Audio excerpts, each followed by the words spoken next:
আসসালামু আলাইকুম। Easy learning for জুনিয়র্সের পক্ষ থেকে সকলকে শুভেচ্ছা। প্রশ্নের উত্তর আজকে আমরা দেখে নিব। তোমরা ইতিমধ্যেই জানো 10 তারিখ তোমাদের বাংলা বিষয়ের উপরে পরীক্ষা হবে। তো এই পরীক্ষার জন্য আমি তোমাদের প্রত্যেকটা অধ্যায় ভিত্তিক কিছু সংক্ষিপ্ত প্রশ্ন এবং কিছু ব্যাখ্যামূলক প্রশ্ন দেখাবো।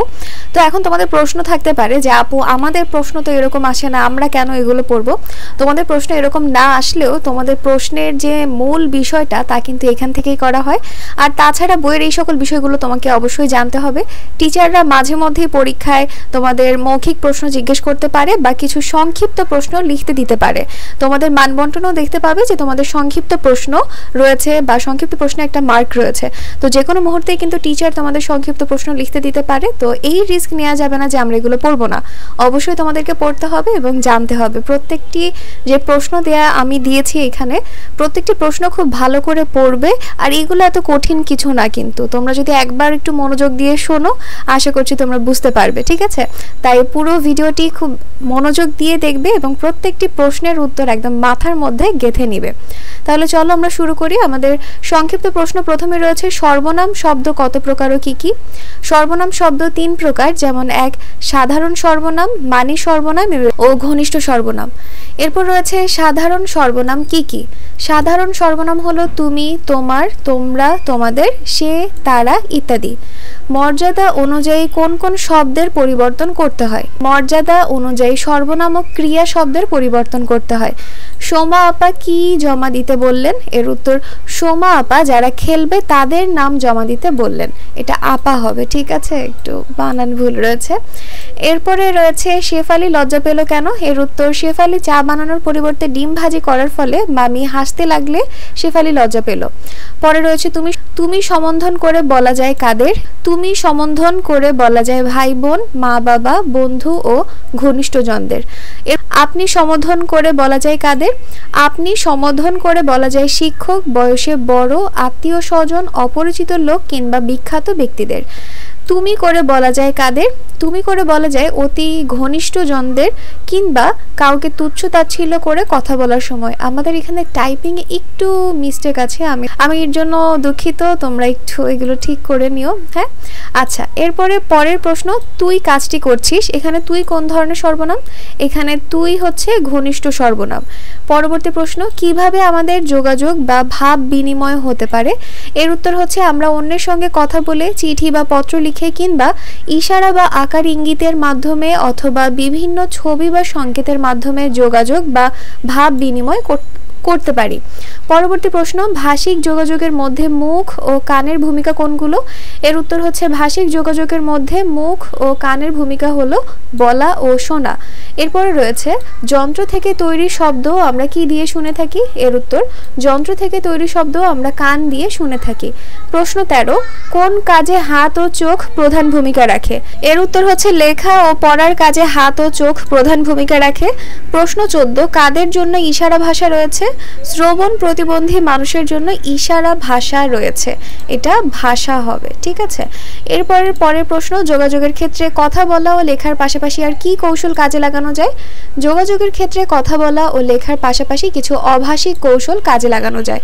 পরবর্তী প্রশ্ন 16 রয়েছে, কোনো কিছু নিয়ে কথা বলার সময় কিসে নজর রাখতে হয়? কোনো কিছু নিয়ে কথা বলার সময় বিষয়ের দিকে বিশেষভাবে নজর রাখতে হয়। পরবর্তী প্রশ্ন, প্রসঙ্গের মধ্যে থেকে যোগাযোগ করতে পারাটাকে কি বলে?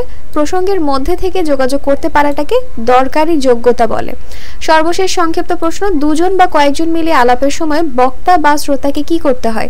দুজন বা কয়েকজন মিলে আলাপের সময় বক্তা বা শ্রোতাকে প্রসঙ্গের মধ্যে ধরে রাখতে হয়। অধ্যায় 1-এ আসার মতন কিছু সংক্ষিপ্ত প্রশ্ন দেখে নিয়েছি। এখন আমরা ব্যাখ্যামূলক প্রশ্নে চলে যাই। ব্যাখ্যামূলক প্রশ্নে প্রথমে রয়েছে যে অনুচ্ছেদে দাগ দেওয়া শব্দগুলোতে মর্যাদা অনুযায়ী সঠিক সর্বনাম ও ক্রিয়ার ব্যবহার করো। এখানে একটা অনুচ্ছেদ দেয়া রয়েছে এবং সেই অনুচ্ছেদের মধ্যে কিছু শব্দের নিচে এই যে এরকম দাগ দেয়া রয়েছে বা মার্ক করা রয়েছে। এইখানে তোমাদের সর্বনাম আর ক্রিয়ার ব্যবহার করতে হবে, অবশ্যই সেটা মর্যাদা অনুযায়ী ব্যবহার করতে হবে। তো আমরা উত্তরটা দেখে নেই। আমরা এখানে লেখা আছে, এটা তো দেখে নিলাম, আমরা এইটা আর না পড়ে উত্তরে চলে যাই, ঠিক আছে? উত্তরে রয়েছে, আমার নানা একবার খুব অসুস্থ হয়ে পড়েছিলেন, তাকে নিয়ে আমার বড় মামা জেলা সদরের হাসপাতালে গেলেন। এখানে ছিল তাকে, তাকের উপরে কোনো চন্দ্রবিন্দু চন্দ্রবিন্দু ছিল না, বাট আমরা এখানে চন্দ্রবিন্দু ইউজ করেছি। এরপরে এখানে বলা রয়েছে গেল, কিন্তু আমরা যখন কাউকে সম্মান করে বলবো তখন এটা হলো যে গেলেন। এরপর রয়েছে হাসপাতালে ডাক্তার বলেছিলেন কয়েকদিন রোগীকে হাসপাতালে থাকতে হবে। ওই সময় নানা ৩-৪ দিন হাসপাতালে ছিলেন। মা হাসপাতালে থেকে নানার সেবা করতেন। এখন আমরা আবার একটু দেখি, এখানে ছিল আর এইখানে হবে কি ছিলেন, হ্যাঁ, আর এখানে ছিল করত আর আমরা এখানে লিখেছি করতেন। আমরা এখানে মর্যাদা অনুযায়ী সর্বনাম ও ক্রিয়ার ব্যবহার করেছি, ঠিক আছে। পরবর্তী প্রশ্ন, যে কোনো ধরনের পরিস্থিতিতে অন্যের সাথে যোগাযোগের ক্ষেত্রে যেসব বিষয় বিবেচনায় রাখা উচিত বলে তোমার মনে হয় সেগুলো লিখো। যোগাযোগের ক্ষেত্রে বিবেচ্য বিষয়গুলো হচ্ছে ব্যক্তির বয়স ও তার সাথে সম্পর্কের ধরন অনুযায়ী তাকে সম্বোধন করা, গলার স্বর উচ্চ স্বরে বা অনেক নিচু স্বরে কথা না বলা, ইতিবাচক অঙ্গভঙ্গি, হাত পা এবং শারীরিক অঙ্গভঙ্গি এমন থাকা যেন তা অসম্মান না বোঝায়, অন্য ব্যক্তির শারীরিক ও মানসিক অবস্থা বিবেচনায় নেওয়া, যে বিষয়ে আলোচনা হচ্ছে সে প্রসঙ্গের মধ্যে থেকে কথা বলা, যে বিষয়ে আলোচনা হচ্ছে সে ব্যাপারে অপর ব্যক্তির মতামত, অনুভূতি ও গুরুত্ব বোঝার চেষ্টা করা, আলোচনার ক্ষেত্রে কতটুকু সময় ব্যয় হচ্ছে তা বিবেচনায় রাখা, চোখের দিকে তাকিয়ে কথা বলার চেষ্টা করা, অযাচিত বা ব্যক্তিগত প্রশ্ন না করা বা আলোচনায় না তোলা, সম্মানজনক শারীরিক দূরত্ব বজায় রাখা এবং স্থান ও পরিস্থিতির রীতিনীতি বিবেচনা করা। এবার আমরা চলো পরবর্তী প্রশ্নে যাই। পরবর্তী প্রশ্ন হচ্ছে, দৈনন্দিন জীবনে তুমি চর্চা করো এমন কয়েকটি ভাষিক যোগাযোগের উদাহরণ দাও। মানুষের ভাষিক যোগাযোগের প্রধান রূপ 4টি, তা হচ্ছে শোনা, বলা, পড়া ও লেখা। আমিও দৈনন্দিন জীবনে বিভিন্ন মাধ্যমে যোগাযোগ রক্ষা করে চলি, যেমন মা বাবা, ভাই বোন, বন্ধু বান্ধব, সহপাঠী কিংবা অপরিচিত লোকের সাথে বিষয় অনুযায়ী বা পরিস্থিতি অনুযায়ী কথা বলে থাকি এবং তাদের কথাও শুনি। এরপর রয়েছে মোবাইল ফোনের মাধ্যমে আত্মীয় স্বজনদের সাথে কথা বলি এবং তাদের কথা শুনি। প্রতিদিন মাদ্রাসার পড়াপড়ি এবং বিভিন্ন ধরনের লেখা যেমন বাড়ির কাজ, ডায়েরি লেখা ইত্যাদি লেখা লিখে থাকি। মাদ্রাসায় গিয়ে লাইব্রেরিতে বসে বই পড়ি কিংবা বাড়িতে দৈনিক সংবাদপত্র পড়ি। আমাদের সর্বশেষ যে প্রশ্নটি রয়েছে তা হচ্ছে ভাষিক, অভাষিক ও মৌখিক যোগাযোগ মাধ্যমগুলোর বৈশিষ্ট্য উদাহরণ সহ লিখো।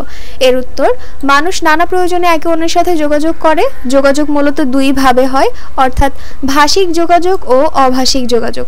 ভাষিক যোগাযোগ মাধ্যমে কথা বলা, বই পড়া, ফোনে আলাপ করা ও বার্তা পাঠানো, রেডিও টেলিভিশন শোনা ও দেখা, কাগজে লেখা বা কম্পিউটারে টাইপ করা ইত্যাদি ভাষিক যোগাযোগের উদাহরণ।